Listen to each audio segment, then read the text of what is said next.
The alarm's shriek pierced Zalthrix's sensitive ears as his three-fingered hands flew across the control panel. Red warning lights flashed everywhere on the observation deck of the Precision. 4 degrees above normal.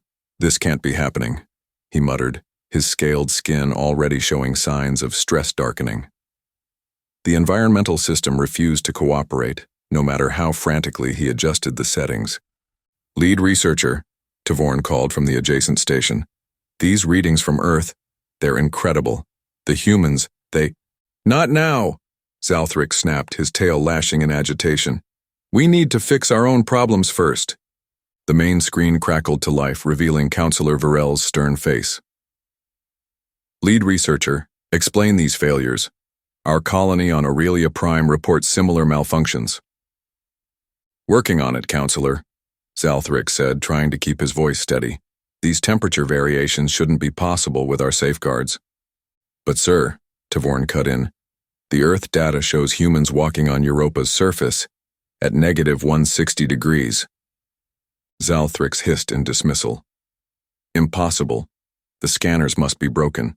No species could. An emergency signal cut him off. The message made his blood run cold. Aurelia Prime Environmental Control Network. Critical failure. Temperature variations detected across all sectors. Estimated casualties in the millions if unresolved. The counselor's face hardened. Lead researcher, we've received unusual intelligence. The High Council directs you to investigate reports that humans might help with temperature regulation. First contact has been authorized. Zalthrix stared at the screen in disbelief, his own ship's alarms still blaring in the background. As Zalthrix struggled to make sense of the alarms and the impossible data, the weight of the counselor's directive settled on him. There was no time for disbelief. If humans truly possessed such adaptability, then they might be the only ones who could save Aurelia Prime. Far away, aboard an approaching shuttle, humanity's response to the crisis was already underway. Ambassador Chen Wei studied the classified report on her tablet as the shuttle hummed through space. The stark numbers painted a grim picture, millions of Centaurian lives at risk from what humans would consider minor temperature changes.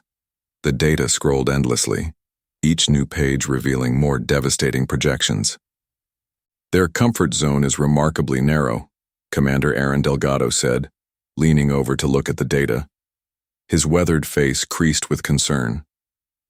A 5-degree shift either way could be fatal. It's like walking a tightrope in a hurricane. Hard to imagine being that sensitive, Talia called from the pilot's seat. Her hands moved smoothly across the controls as she adjusted their course, compensating for a minor gravitational disturbance. Remember that Europa mission last year? We worked in negative 160 without breaking a sweat. Well, actually, we couldn't sweat. It would have frozen instantly. She laughed at her own joke, the sound echoing through the shuttle's cabin. That's exactly why they need our help, Ambassador Chen Wei replied, her voice firm but gentle. Our adaptability is our greatest strength here. We've survived everything from desert heat to Arctic cold. The tablet chimed with an incoming transmission. Dr. Morgan's face appeared on screen from the Valiant Mercy, the medical ship trailing behind them. Ambassador, we've got a problem, she said, her expression tight with worry. Dark circles under her eyes suggested she hadn't slept. The Centaurian medical protocols are incredibly restrictive. They're refusing to share basic biological data, claiming it's classified. Without that information, I can't properly prepare my team for treatment scenarios. Commander Delgado frowned, crossing his arms. They'd rather risk their people's lives than accept outside help? That's beyond stubborn. Pride can be deadly, Ambassador Chen Wei said softly, her fingers drumming thoughtfully on the tablet. Their civilization is built on environmental control. Admitting they need help with temperature regulation, it's like admitting their entire way of life is flawed. Speaking of temperature, Talia called back, flicking several switches overhead. We're approaching the neutral station, and would you look at that? They've got the docking base set to exactly 23 degrees, not a fraction higher or lower. Talk about control freaks. Through the view screen, they could see the gleaming station. Its perfectly regulated environment awaited them, along with what might be humanity's most delicate diplomatic mission yet. The station's pristine surface reflected the distant starlight like polished chrome. "What if they refuse our help entirely?" Commander Delgado asked as they began docking procedures, the mechanical whir of landing gear filling the cabin. Ambassador Chenwei set down her tablet with careful deliberation. "Then millions die because of pride. We can't let that happen. Not when we have the means to help." The shuttle touched down with a gentle thud. Through the forward viewport, they could see a tall, scaled figure waiting in the docking bay. Even from this distance, Zalthrix's agitation was clear in his rapid tail movements and darkened skin patterns. His ceremonial robes rippled with each agitated twitch. The docking clamps engaged with a soft hiss as the human shuttle made contact with the Centaurian station. Inside, Ambassador Chen Wei exchanged a glance with Commander Delgado, both aware that the real challenge had only just begun. Beyond the airlock, their hosts awaited, their world built on control, now teetering on the edge of collapse. The airlock doors parted with a soft hiss, releasing a faint cloud of mist. Ambassador Chen Wei watched as two tall, willowy figures stepped through, their bodies entirely encased in shimmering environmental suits. The material seemed to ripple and adjust constantly, maintaining what must have been exact temperature control. Their movements were graceful but cautious, like dancers testing unfamiliar ground. "Welcome," Ambassador Chenwei said warmly. "I'm Ambassador Chenwei of Earth, and this is Commander Delgado." She automatically extended her hand, then quickly pulled it back as Tavorn flinched away, the alien suit rippling more intensely at the near contact. "The temperature variance from your hand," Tavorn's melodic voice wavered, tinged with what sounded like fear.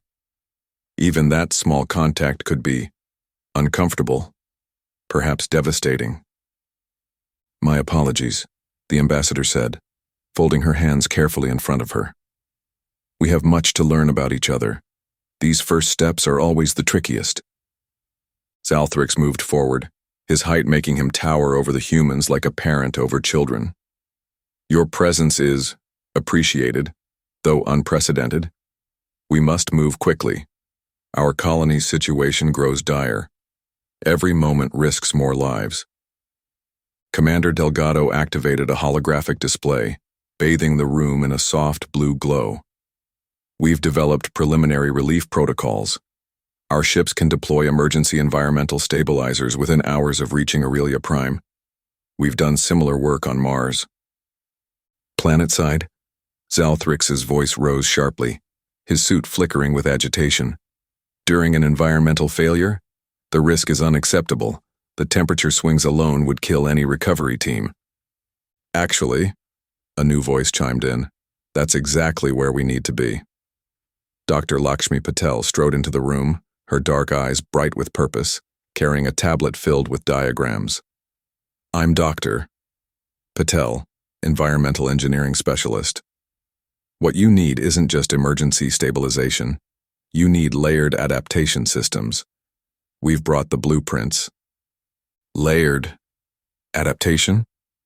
Tavorn's confusion was evident even through the suit's faceplate, their head tilting at an odd angle.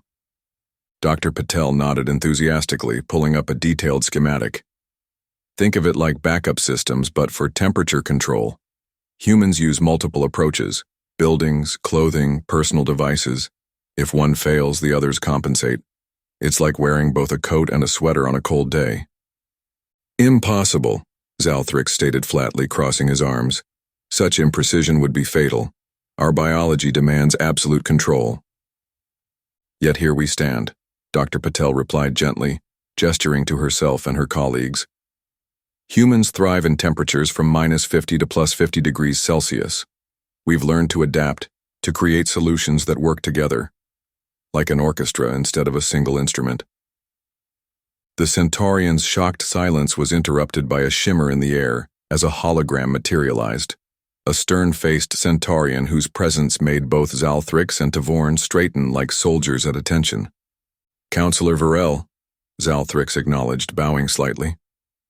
The counselor's gaze swept over the humans, his holographic form crackling with static. The High Council has reviewed the situation. Given the emergency on Aurelia Prime, we grant authorization for human assistance. His tone hardened like ice. Under your direct supervision, Zalthrix, any deviation from approved protocols will result in immediate termination of the mission. We cannot risk further destabilization. Ambassador Chen Wei bowed slightly, maintaining perfect diplomacy. We understand, Counselor.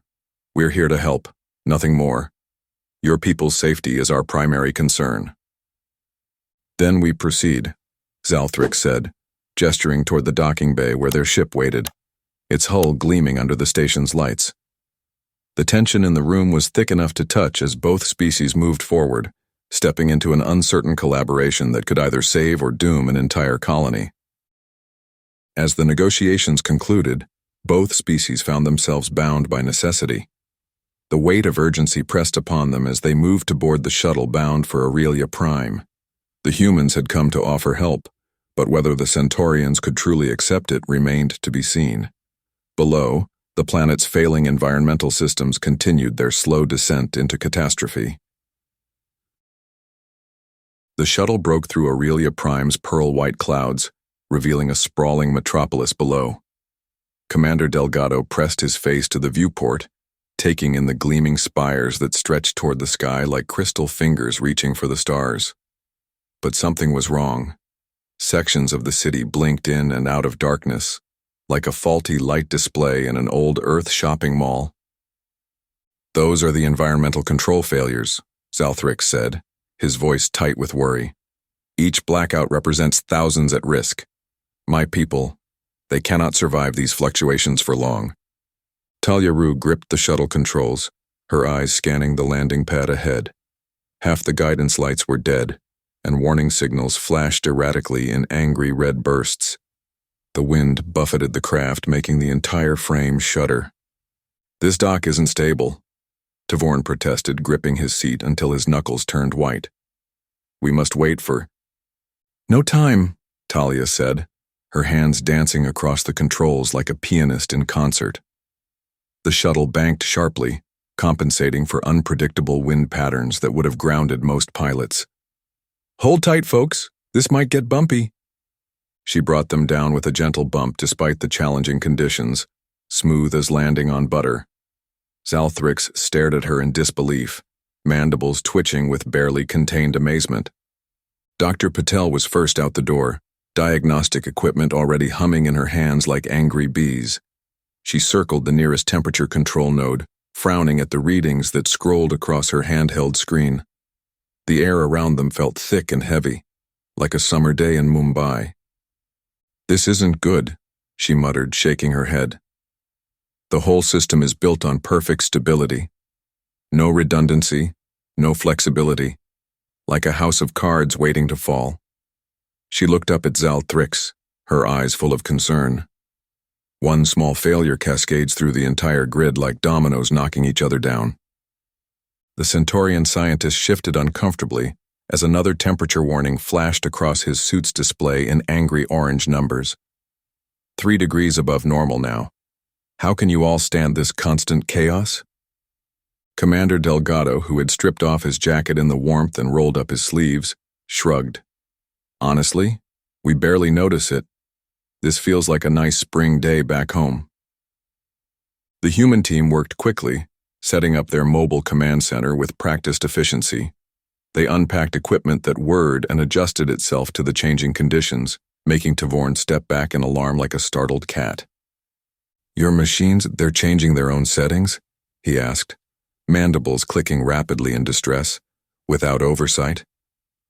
Of course, Dr. Morgan replied, calibrating a medical scanner with quick, sure movements. That's how we handle environmental shifts. We adapt. It's kind of our thing. Zalthrix watched in fascination as the human equipment continued to function, despite the temperature swings that would have shut down Centaurian technology. His own people's machines required absolute stability. These human devices seemed to thrive on change, like hardy weeds growing through sidewalk cracks. Suddenly, a deep rumble shook the building, making the floor vibrate beneath their feet. Emergency lights flashed as the main temperature station overloaded, sparks shooting from control panels. Entire city blocks went dark one after another like stars winking out. "That's Sector 7 through 12, Tavorn reported, his voice shaking like a leaf in a storm. "Over 3 million citizens, all at risk." Commander Delgado was already moving, snapping orders with military precision. "Dr. Morgan, prep your medical team for heat exposure cases. Dr. Patel, get those portable stabilizers online. Full power. Talia, ready the emergency transports." He turned to his team, his voice steady and sure as bedrock. "Let's move, people. We've got lives to save, and time isn't on our side." The moment the shuttle's landing gear touched down, the urgency of their mission became reality. Even before the ramp fully extended, emergency teams were already scrambling into action, the oppressive heat pressing in like an invisible force as the desperate rescue effort began. Commander Delgado's boots pounded against the polished floors as he led his team through the winding corridors. The emergency lights cast an eerie glow, making the fallen Centaurian's silver skin shimmer like mercury under a red sun. Sweat beaded on his forehead despite his suit's cooling system working overtime. "Over here," Dr. Morgan called out, kneeling beside a group of unconscious aliens. Her hands moved swiftly, pressing cooling packs against their necks where their temperature regulation glands were located. "Their core temperature is rising by just 2 degrees, but it's enough to send them into shock. We need to work fast." Tavorn hovered nearby, his own protective suit whirring as it fought to maintain his ideal temperature. His silver fingers twitched nervously as he watched the humans work. I've never seen anything like this," he admitted, watching Dr. Morgan work. "How can you function so efficiently when conditions are so unstable? It defies everything we know." "It's what humans do best," Delgado said, helping another Centaurian to their feet. The alien swayed slightly, and he steadied them with a firm grip. "We adapt." He tapped his comm unit. "Team 2, report to level 3. We've got more civilians here, bring extra cooling units." They transformed the grand government hall into a makeshift medical center, pushing aside ornate furniture and setting up emergency equipment. Portable temperature units hummed along the walls, creating zones of precise climate control. Dr. Morgan moved between patients with practiced efficiency, showing local Centaurian medical staff how to use the simple but effective human equipment. Her calm voice carried across the hall, giving clear instructions that helped settle both patients and caregivers.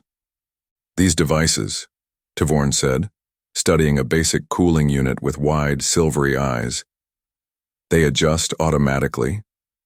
The concept seemed to both fascinate and disturb him. He ran his fingers over the controls, flinching slightly at their crude simplicity. "Exactly," Delgado explained while helping set up another treatment area. He wiped sweat from his brow with his sleeve. "Instead of trying to keep everything perfectly still, we work with the changes. That's the beauty of it. Flexibility beats rigidity every time." A young Centaurian mother clutched her child closer as Dr. Morgan approached with a thermal blanket. The child's silver skin had taken on a sickly gray tone, but seeing others being successfully treated, she slowly relaxed her grip. "Thank you," she whispered, her voice trembling like wind chimes in a storm. We thought no one could help us." More Centaurians began filtering into the hall, some helping to carry their neighbors. The air filled with the soft whir of cooling units and quiet murmurs of relief. Tavorn watched in amazement as humans and Centaurians worked side by side, saving lives with technology that his people had never considered necessary. The sight of such cooperation seemed to shake his worldview to its core. "Commander," Tavorn said quietly, his voice heavy with revelation, "I believe I understand now. Perhaps our pursuit of perfect stability has made us too rigid." He helped Dr. Morgan stabilize another patient, mimicking her efficient movements. "But the main colony's systems are still failing. We need Dr. Patel." Delgado nodded and reached for his comm unit, his expression grim but determined. "Dr. Patel, we need you at the government hall. The immediate crisis is contained, but we've got bigger problems to solve. Time to work your magic. As the initial crisis settled into grim triage, Commander Delgado wiped sweat from his brow, knowing their work was far from over. Stabilizing the afflicted was only a temporary solution. The true test lay ahead, in ensuring the entire planet's survival. In the makeshift command center, holographic displays flickered with temperature readings from across Aurelia Prime. The blue-tinted numbers danced in the air, each one representing potential disaster. Dr. Patel stood before the gathered team, her dark eyes intense as she gestured to the data streams, her fingers cutting through the floating figures. "We need to implement a layered approach," she explained, bringing up a 3D model that rotated slowly in the air. Multiple systems working together, each one backing up the others. And yes, allowing for small temperature variations within safe limits. Think of it like training wheels on a bicycle. Zalthrix's silver skin seemed to ripple with distress, the metallic sheen catching the light from the displays. Allow variations? That goes against everything we know about survival. He pulled up centuries of research data, the ancient records spreading across the air like a glowing web. Look at these mortality rates. Even a 3-degree shift can be fatal. We've lost entire communities to such recklessness. The imposing hologram of Counselor Varel loomed over them all, his translucent form casting strange shadows on the floor. "Dr. Patel, you're suggesting we deliberately expose our people to deadly conditions? Have you lost your mind?" "Not deadly if we help them adapt," Patel countered gently, keeping her voice steady and calm. "On Earth, we've studied how controlled exposure to environmental stress actually strengthens biological systems. It's like building muscle. You have to challenge it to make it stronger." Commander Delgado stepped forward, his boots clicking against the metal floor. "We've seen this work firsthand. The human body becomes more resilient when challenged within reasonable limits. It's basic training for all our emergency teams." Tavorn, still wearing his environment suit that hummed softly with each movement, moved to stand beside Patel. "I witnessed their emergency response teams saving our people. Their methods, while unorthodox, were effective. They adapted to our conditions faster than we could have imagined." "You support this?"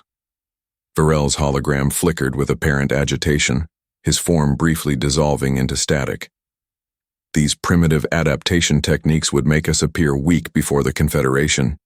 We'd be laughingstocks." Before anyone could respond, new alerts flashed across the screens in angry red pulses. Dr. Morgan rushed in, her hair disheveled, holding fresh data tablets. "It's worse than we thought," she announced, her face pale. "The entire system failure. It's not just mechanical. The star system itself is shifting." Silence fell over the room as the implications sank in.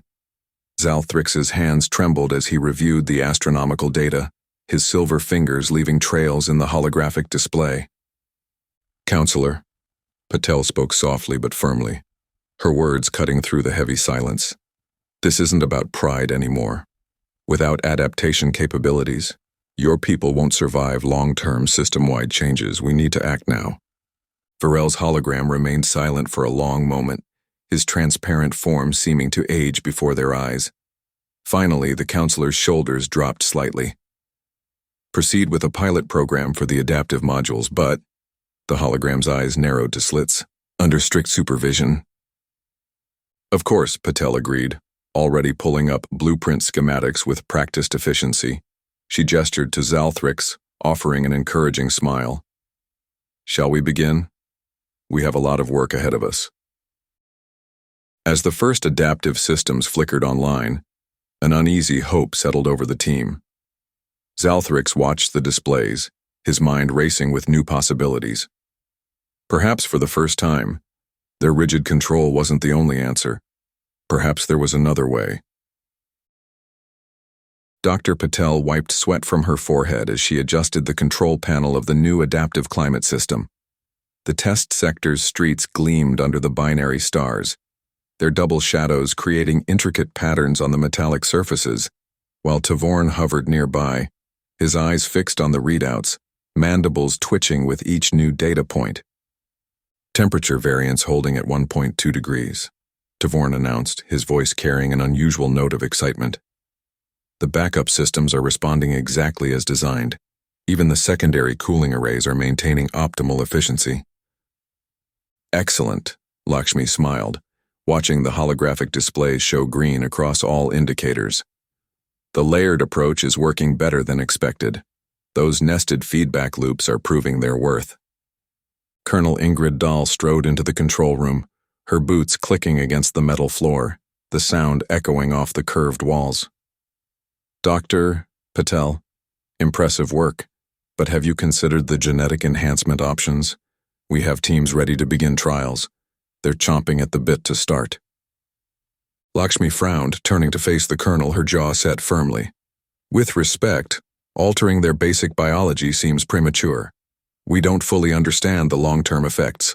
One wrong move could damage their entire species. The data speaks for itself, Tavorn interjected, pointing to his tablet with one of his upper limbs. Look at these readings. We're already seeing improved tolerance to minor fluctuations just from the mechanical solutions. The numbers don't lie. Zalthrix entered, his silver skin reflecting the console lights like a walking mirror. He studied the readings with narrowed eyes, his head tilting at an odd angle. I must admit, these results challenge my previous research. Perhaps our understanding of environmental adaptation was incomplete. Most troubling. Speaking of adaptation, Colonel Dahl said, crossing her arms and leaning against a nearby console. We're tracking concerning patterns in your binary star system. These temperature issues might not be isolated to Aurelia Prime. The whole system could be at risk. Lakshmi and Zalthrix exchanged worried glances, both knowing what system-wide changes could mean. What kind of patterns? Lakshmi asked, her fingers drumming nervously on the edge of her station. System-wide variations that could affect all Confederation worlds, Dahl explained, her voice growing grimmer. We need to think bigger than just this planet. Much bigger. Before anyone could respond, a harsh alarm cut through the air like a knife. Red warning lights flashed across the main climate station's status board, bathing everyone's faces in an ominous crimson glow. What's happening? Lakshmi rushed to the console, her fingers flying over the controls as she tried to make sense of the cascade of error messages. Tavorn's voice was tight with concern, his usual calm completely gone. Main climate station showing critical failures in sectors 3 through 7. The whole system's going haywire. The relief of their initial success was short-lived. As alarms blared through the facility once more, the realization hit them hard. The crisis was accelerating, and their window for action was rapidly closing. Warning klaxons blared through Aurelia Prime's central climate hub as Commander Delgado burst through the doors, Dr. Morgan and Talia Rue at his heels. The massive control room was already thick with panic, Centaurian technicians stumbling at their stations as the temperature crept upward. Emergency lights cast an eerie red glow across the room, making the chaos feel even more intense. 7 degrees above normal, a Centaurian supervisor shouted, his voice cracking. The coolant arrays are failing across sectors 4 through 7. We've never seen anything like this. Delgado's training kicked in instantly, his military background taking over. Talia, get the shuttle ready for emergency evac. Dr. Morgan, set up a triage point near the landing pad, and make sure you've got extra ice packs, everyone else with me. Zalthrix watched in stunned silence as the humans sprang into action. While his own people trembled and gasped in the rising heat, their bodies struggling with even this minor temperature change, the humans moved with purpose, their faces showing focus rather than fear. Sweat beaded on their foreheads, but they barely seemed to notice. This way, Tavorn called out, leading them to where several engineers lay slumped over their consoles, their skin taking on an unhealthy pale blue tinge. Dr. Morgan rushed forward, her medical kit already open. Mild hyperthermia, she announced, applying cooling packs to the engineers' necks. We need to get them out now. Their core temperature is rising too fast. Outside, Talia's voice crackled over the comm, fighting through growing interference. Commander, atmospheric conditions are getting rough. We've got thermal updrafts playing havoc with navigation. The air's dancing like crazy up here. Can you handle it? Delgado asked, helping another dazed technician to their feet while wiping sweat from his own brow. Sir, I flew through Europa's ice storms. This is just a warm breeze, Talia replied with a hint of humor. Though I wouldn't mind a cold drink when this is over. Zalthrix moved closer to Tavorn, watching the humans work with growing amazement. Look at them, he said quietly. The temperature is far beyond safe parameters, yet they continue to function, to adapt. Their bodies simply adjust. While our own people... Tavorn's voice trailed off as they watched another group of Centaurian technicians huddle in corners, paralyzed by the environmental shift. Some were shaking, their bodies fighting against conditions they'd never evolved to handle. Through the observation windows, they could see Talia's shuttle executing precise maneuvers, despite the turbulent air currents, the craft bobbing and weaving like a dancer. Each landing brought another group of survivors to safety, even as warning lights flashed across every control panel in the hub. The heat was becoming unbearable now, making the air shimmer. Main coolant system is completely offline, someone shouted from across the room. Backup system's failing. We're losing everything. Delgado's voice cut through the chaos like a knife. Everyone out. We're evacuating the entire facility. Move it, people. This isn't a drill. As they rushed the last group of survivors toward the exit, Zalthrix's personal communicator lit up with an urgent message from the Confederation capital. His hands shook as he read the data, not from the heat but from the implications. The numbers scrolling across his screen told a story that chilled him despite the rising temperature. Commander, he called out, his voice hollow. The star system anomalies, they're not just affecting Aurelia Prime. According to these readings, every colony in our network will soon face the same crisis. We're looking at a complete environmental collapse across our entire civilization. The evacuation effort was underway, but the deeper implications of the data left little room for celebration. As the rescue ships lifted off, carrying the injured and displaced, the true weight of the catastrophe settled over them. It wasn't just Aurelia Prime that was in danger. It was every Centaurian world. The Grand Council chamber of the Centaurian Confederation sparkled with dozens of holographic projections. Ambassador Chen Wei stood tall as her image materialized alongside the others, her calm demeanor a stark contrast to the troubled expression on Councillor Varel's face. The data is undeniable, Varel announced, his voice heavy with concern. The binary star system's instability will affect every colony in our space. Dr. Patel's hologram stepped forward, displaying detailed charts that showed the predicted temperature variations. Within 3 standard years, we expect fluctuations of up to 15 degrees across all Centaurian worlds. Gasps and murmurs of alarm filled the chamber. A representative from the outer colonies wrung his hands anxiously. 15 degrees? That's extinction level for our people. Colonel Dahl cleared her throat, her hologram gesturing to a complex diagram. Which is why we propose Project Adaptability. By combining our environmental engineering with targeted genetic modifications, we can help your species develop greater temperature tolerance. Genetic modifications? An elder council member stood up, his voice trembling with a mixture of fear and outrage. You want to alter the very essence of who we are? We're talking about minimal changes, Dahl explained, her tone calm and reassuring. Just enough to prevent system-wide catastrophe. Zalthrix, the Centaurian scientist, spoke up, his voice steady and contemplative. 2 weeks ago, I would have opposed this instantly. But I've seen humans work in conditions we thought impossible. Their adaptability isn't weakness, it's strength. Ambassador Chen Wei raised her hands in a calming gesture. We understand your concerns, esteemed council members.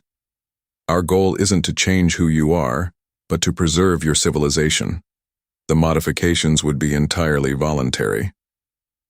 The chamber erupted in heated debate, with some colony leaders pleading for immediate action, while others denounced the proposal as a form of cultural contamination. "Better to adapt than perish," a young representative shouted, his voice filled with urgency. "Better to perish with dignity," another countered, their words laced with defiance. Councillor Varel called for order, then initiated the vote. The chamber fell silent as the tallies appeared in the air, a narrow majority in favor of proceeding with Project Adaptability. "Dr. Patel, Zalthrix," Varel announced, his expression grave. "You will oversee the engineering aspects. Colonel Dahl, the genetic research falls to you. May the stars guide us all." With the vote narrowly secured, the real work began. Deep within the research facility, human and Centaurian scientists stood shoulder to shoulder, their differences overshadowed by a singular purpose: ensuring the survival of an entire species.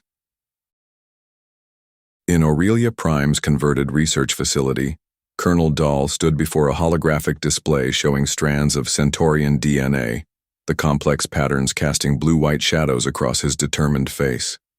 The room felt uncomfortably warm to Zalthrix, who shifted nervously in his temperature suit, the soft whir of its cooling systems a constant reminder of his species' limitations. "These modifications," Dahl explained, pointing to highlighted segments that pulsed with each touch, "would let Centaurians handle a wider range of temperatures, just like humans do. Think of it as upgrading your internal thermostat." Dr. Morgan stepped forward, her face creased with worry, fingers fidgeting with her lab coat buttons. "Colonel, these changes could have unforeseen effects. We're talking about altering their basic biology. One wrong move and we could do more harm than good." "Without adaptation, they'll die," Dahl countered firmly, his jaw set.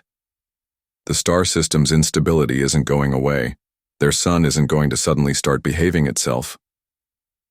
Zalthrix's voice trembled, the translator barely keeping up with his agitated speech patterns. "You want to change what we are? This is madness. Our biology has been stable for millennia. We've built our entire civilization on that stability." "Perhaps that's the problem," Tavorn said quietly, drawing everyone's attention. "We've been too stable. Look how the humans thrive by adapting. They live in deserts and ice caps on the same planet." Dr. Patel, who had been studying data tablets with intense focus, looked up with a thoughtful expression. "The engineering solutions alone won't be enough. Even with backup systems, one major failure could still be catastrophic. Your people need some natural resilience like a safety net." "But at what cost?" asked one of the Centaurian ethicists, her silver skin reflecting the lab's lights in mesmerizing patterns. "Our entire society is built on environmental control. We'd have to reshape everything we know." "And that society will collapse completely if we do nothing," Tavorn argued, tapping his fingers against a nearby console. "I've seen humans work in conditions that would kill us instantly. They're not monsters, they're just flexible, like those rubber bands they use." Dahl brought up another display, this one showing cellular structures in vivid detail. "We're not suggesting anything dramatic. Small changes to heat shock proteins, minor adjustments to cellular repair mechanisms, baby steps, not giant leaps. Small changes that could cascade through our entire species." Zalthrix protested, his temperature suit humming louder with his agitation, like pulling one thread and unraveling the whole fabric. Dr. Patel set down her tablet with a gentle click. "What if we combined approaches? We improve the engineering redundancies while making minimal biological adjustments. Start small, test thoroughly, and proceed carefully, like building a bridge from both sides at once." The room fell silent as everyone considered this middle path. Even Zalthrix's agitated movements stilled, his cooling suit's hum dropping to a whisper. "A hybrid solution," Tavorn mused, nodding slowly. "Engineering and biology working together, like your Earth saying, best of both worlds." After several tense moments, the Centaurian ethicist nodded slowly, her silver skin rippling with the movement. "If we proceed with extreme caution and maintain strict oversight, perhaps this is our best option." "Agreed." Dr. Morgan said, already pulling up research protocols on her tablet.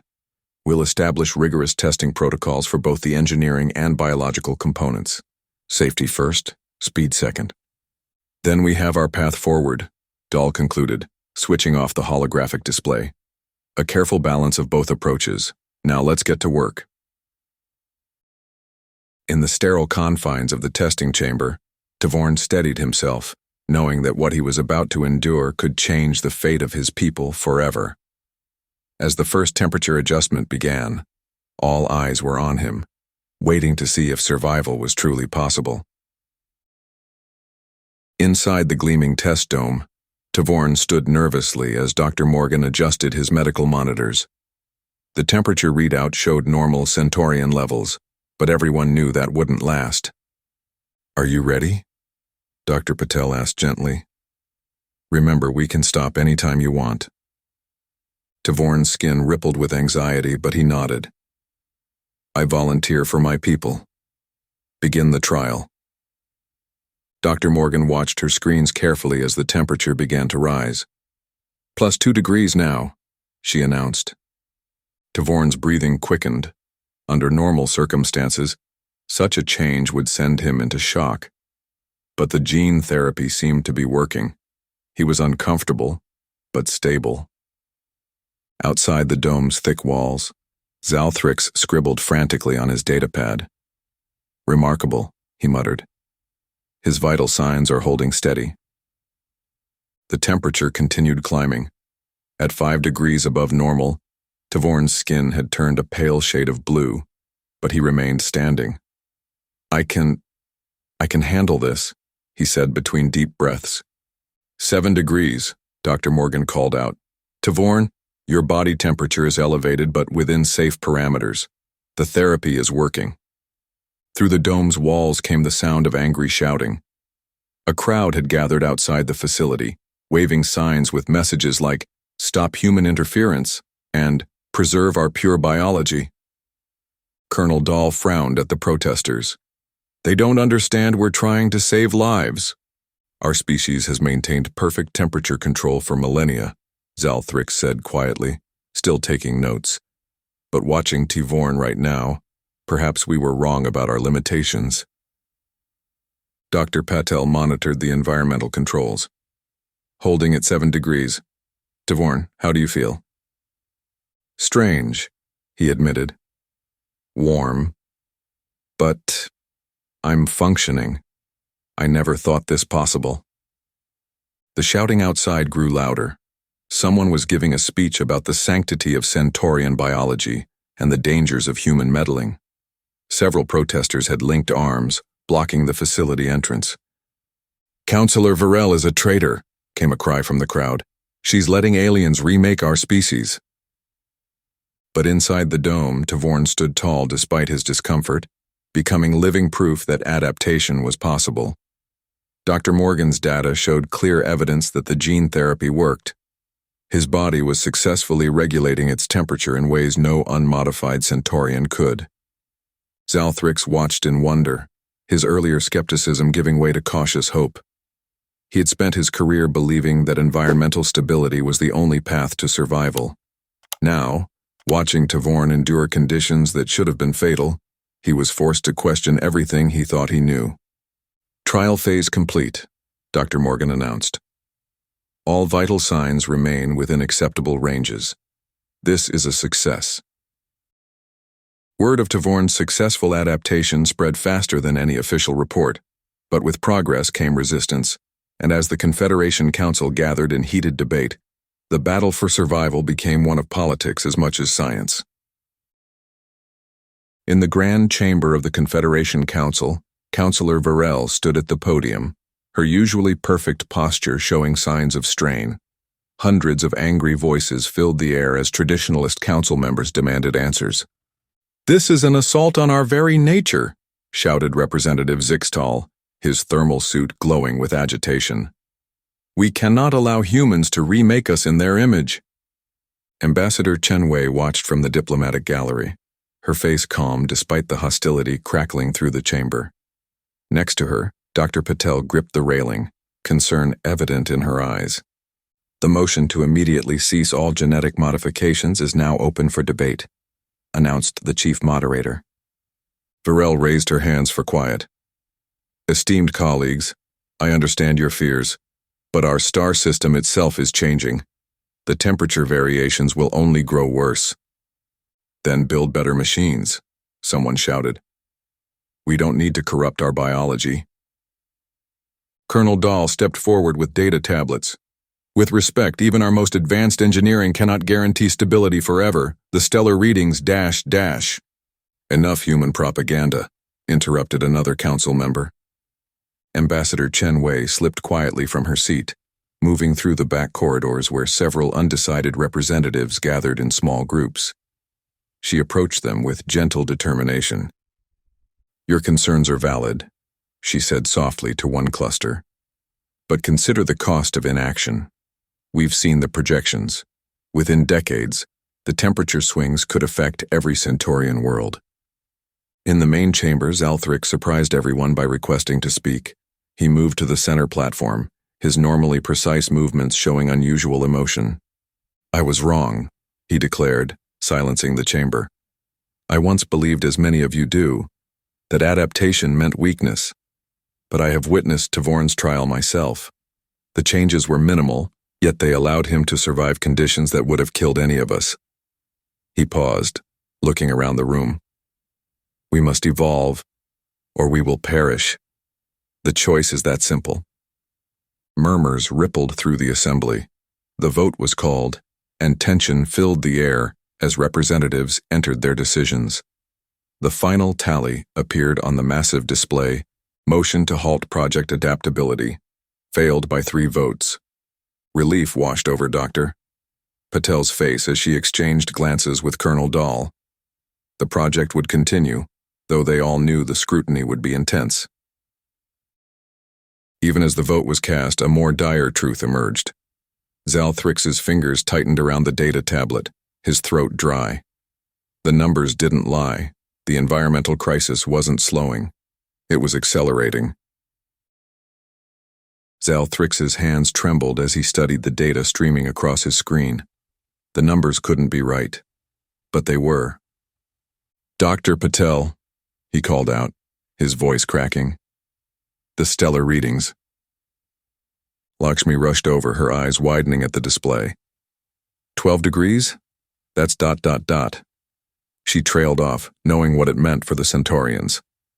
Commander Delgado burst into the control room. We've got reports coming in from 6 different colonies. Their environmental systems are failing under the heat spikes. How many affected? Lakshmi asked, already pulling up emergency protocols on her tablet. Millions, Delgado replied grimly. And it's spreading. Tavorn entered carrying a case of adaptability kits. Colonel Dahl has authorized immediate distribution, but there's resistance on Proxima 3 and Helios Prime. They'd rather die than change? Lakshmi muttered, shaking her head. The room's comm system crackled to life with Counselor Varel's hologram. Her usually composed features showed clear distress. The Confederation is splitting. 3 colony leaders are threatening to break away rather than accept human intervention. Show them the numbers, Zalthrix said, stepping forward. His voice carried new authority. I've verified everything myself. Without adaptation, we face extinction. I've got rescue teams prepping for deployment, Delgado added, but they need landing clearance from local authorities. Lakshmi's fingers flew across her console. Environmental stabilizers are being loaded onto transport ships now. We can reach the outer colonies within 48 hours, but they have to let us help them, Tavorn finished. The room fell silent as another alarm blared. More temperature spikes, more colonies in danger, more lives hanging in the balance. Counselor Varel's hologram flickered. The binary star's interaction is intensifying. Our astronomers predict it will only get worse. She paused, then straightened. I'm calling an emergency session. All colony leaders, no more debate, no more delay. We'll prepare full data packets, Zalthrix offered. Every measurement, every success from the adaptation program. And every death from inaction, Tavorn added quietly. Delgado checked his comm unit. My teams are standing by. Just give the word. The future of an entire species now rested on a single choice: adapt or perish. As the first humanitarian fleets mobilized, the tension in the command center was palpable. The fate of millions depended on their speed and efficiency, but time was running out faster than anyone had anticipated. Solar flares lit up the viewport as Talia Rue gripped the shuttle controls. The vessel shuddered, fighting against another gravitational wave. Most pilots wouldn't dare fly in these conditions, but Talia wasn't most pilots. "Status report," she called out to her co-pilot, a young Centaurian named Vextil. "Temperature variances at plus 15 degrees. Vextil's voice quivered. How are you so calm?" Talia allowed herself a small smile as she adjusted their trajectory. This is just another Tuesday for us humans." In the cargo hold, Dr. Morgan worked steadily, checking the seals on containers of gene therapy supplies.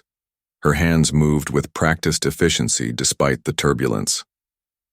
"All secure back here," she reported through the comm.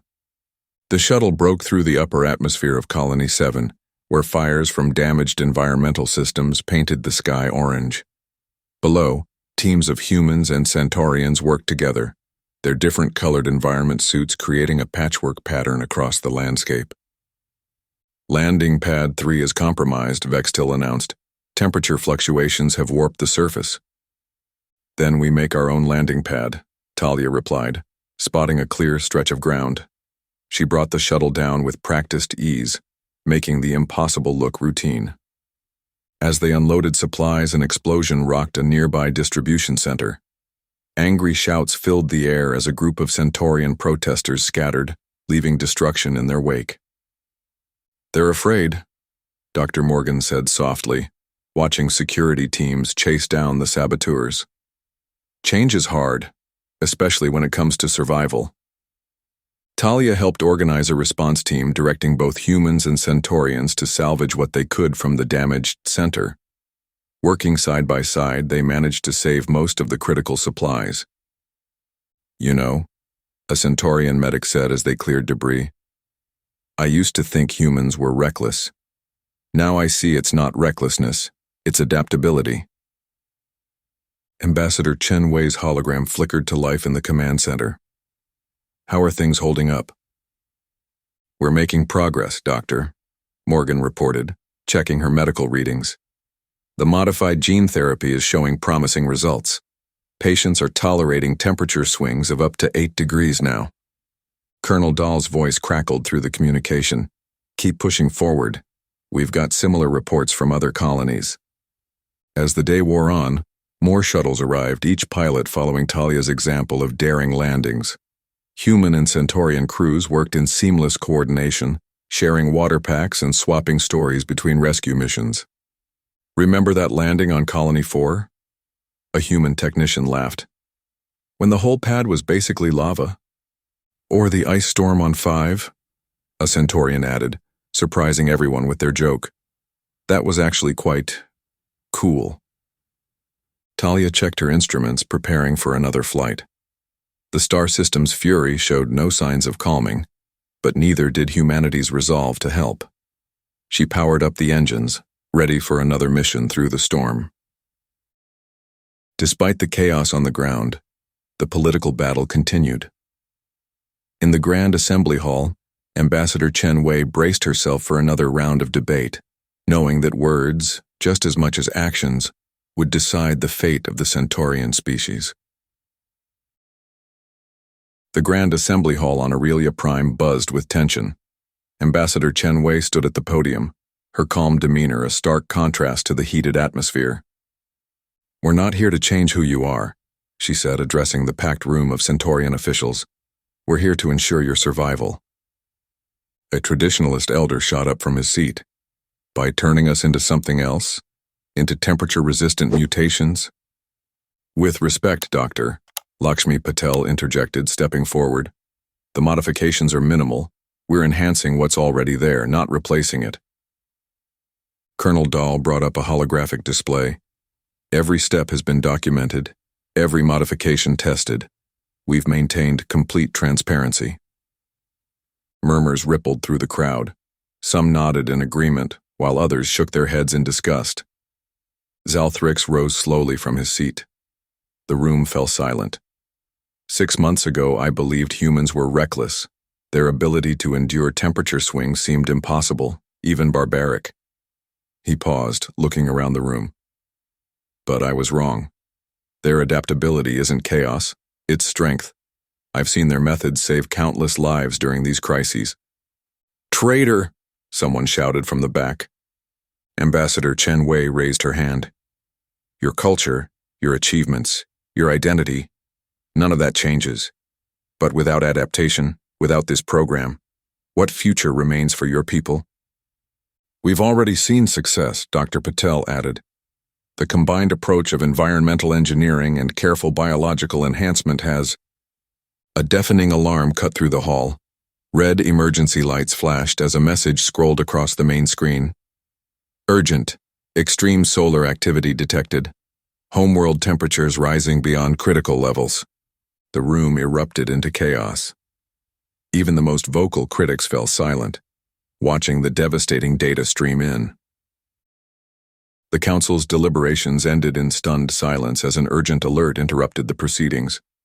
The crisis had reached its breaking point. Aurelia Prime was on the brink of collapse. The Centaurian homeworld's gleaming spires, once a testament to perfect environmental control, now flickered ominously. Emergency sirens wailed across the capital city as temperature gauges showed impossible readings. 7 sectors down. Tavorn's voice cracked over the comm system. The central grid can't compensate fast enough. Commander Delgado stood in the makeshift command center, watching streams of data flash across holographic displays. Dr. Patel, what's our timeline? Lakshmi's fingers flew across her console. 3 hours before the backup systems fail completely, we need to evacuate millions. Zalthrix burst into the room, his usual composure shattered. The council chambers are in chaos, temperature variations of 6 degrees in the government district alone.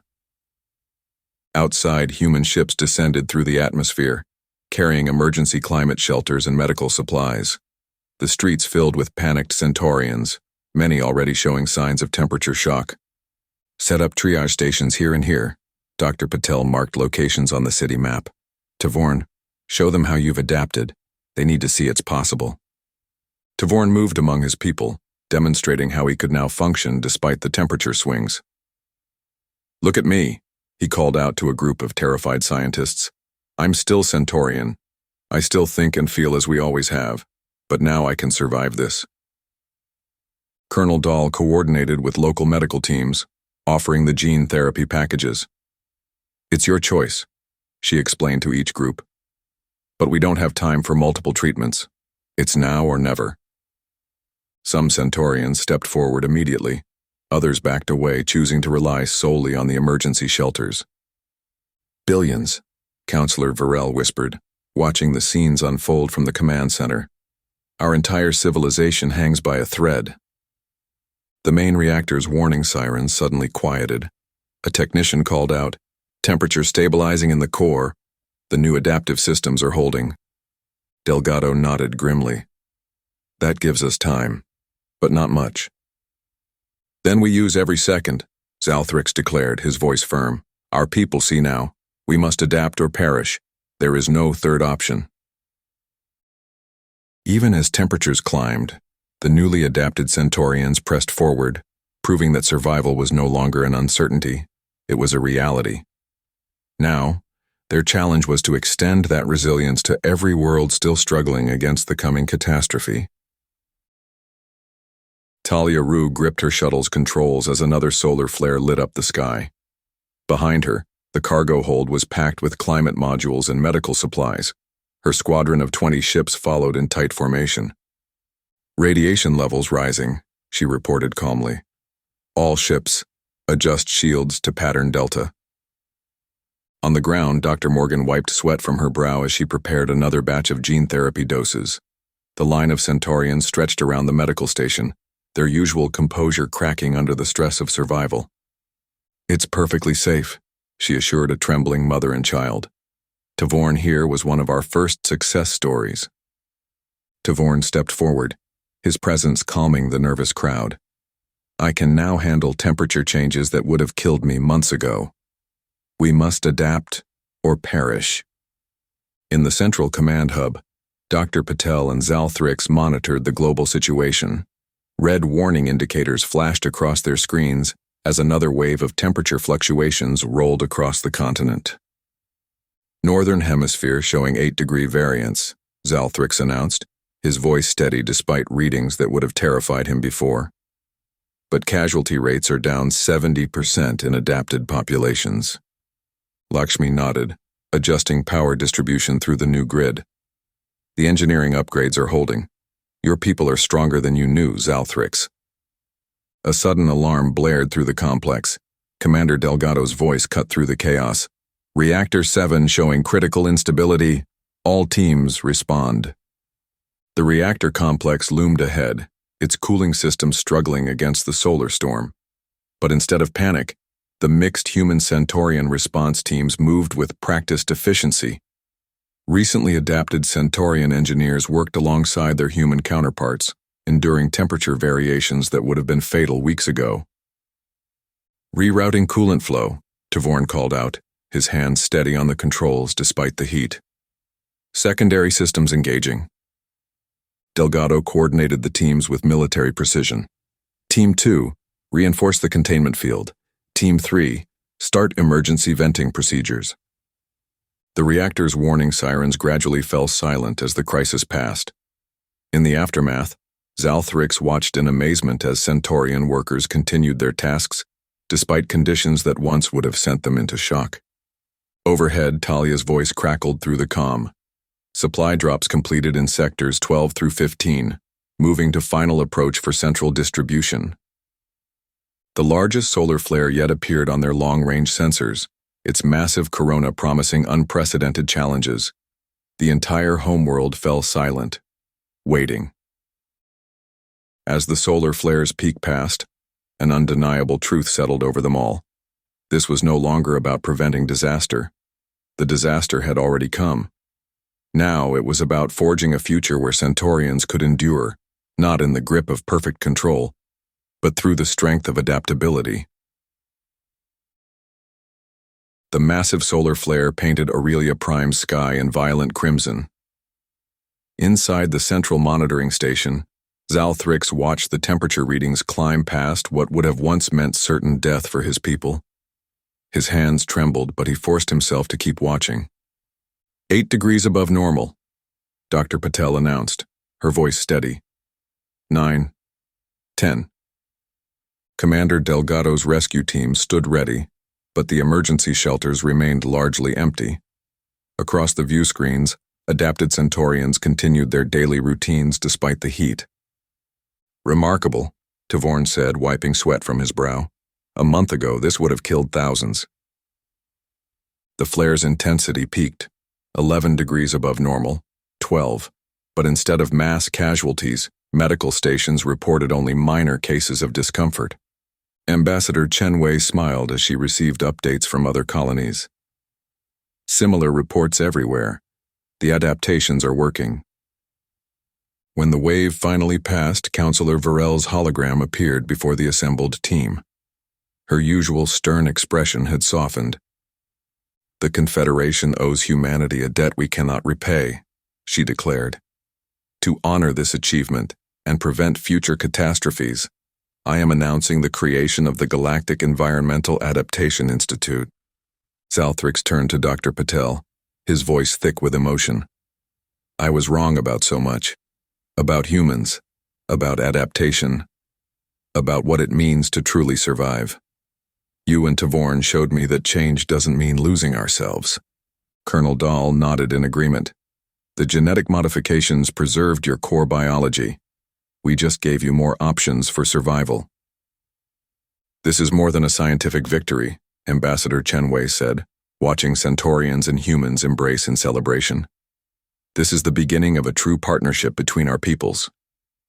Across the city, Children played in the regulated parks, their bodies adapting naturally to temperature shifts that would have terrified their parents just weeks ago. Zalthrix watched them through the station's windows, marveling at how quickly life could change, and how wonderful that change could be. If you enjoyed the story of Jonathan, I handpicked this next story that you will enjoy. Please don't miss this one. Click here to watch it.